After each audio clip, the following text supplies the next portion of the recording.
अस्सलाम वालेकुम दोस्तों, क्या आप जानते हैं मूसा के बगल में जन्नत का घर किसका था? मूसा के बगल में जन्नत में घर किसका था?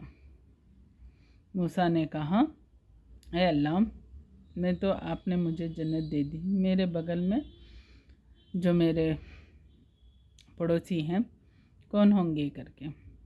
फिर उन्होंने कहा, जाइए दुनिया पर जाकर देख कर आइए कौन है करके। फिर वो घूमते नीचे उतरते हैं, दुनिया पर निगाह डालते हैं तो वो एक गोश्त काटने वाला लड़का रहता है।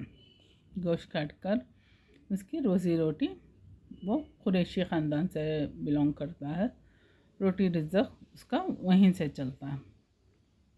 मूसा अलैहिस्सलाम को, मैं तो अल्लाह का इतना लाडला हूँ, अल्लाह ने मुझे जन्नत में घर दिया है। मैंने पूछा मेरे पड़ोसी कौन होंगे करके, इतने सारे सहाबी हैं, इतने सारे ये हैं, फिर अल्लाह ने इन्हीं को क्यों चुना करके मूसा के दिमाग में ख़याल आया। फिर वो अल्लाह और मूसा का बहुत अच्छा वाला कनेक्शन रहता है, उनका बहुत, वो अल्लाह के बहुत लाडले रहते हैं, इसलिए आखिर पूछते हैं, ए अल्लाह, आपको इनमें क्या अच्छाई दिख गई कि आपने जन्नत में इतना बड़ा मुकाम दे दिया इनको करके। फिर उन्होंने कहा, आपने सिर्फ उनका दुकान, उनका रोज़ी रोटी का देखकर आ गए, आप वहीं पर ठहर कर उनका सारा काम वगैरह सब देखना था तो आपको पता चलता था।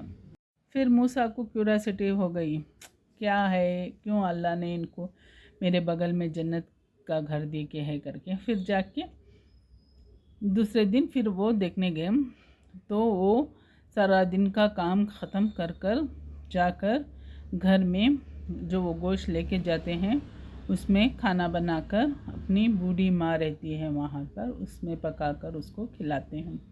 ऐसा खिलाते हैं कि वो गोश्त उनको चाबने नहीं होता, उनकी वालिदा को गोश्त चाबने नहीं होता, वो मुंह में डालकर चाप कर उसका निवाला बनाकर वो उसकी माँ को खिलाते हैं।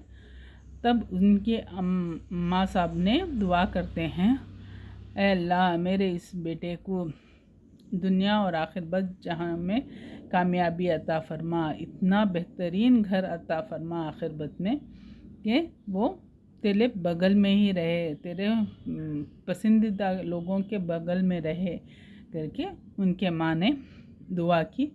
तो फिर उनको मूसा के बगल में जन्नत का घर मिलता है। इसलिए कहते हैं माँ बाप की दुआ बेहतरीन होती है, हर नसीब, हर तकदीर को बदल सकती है।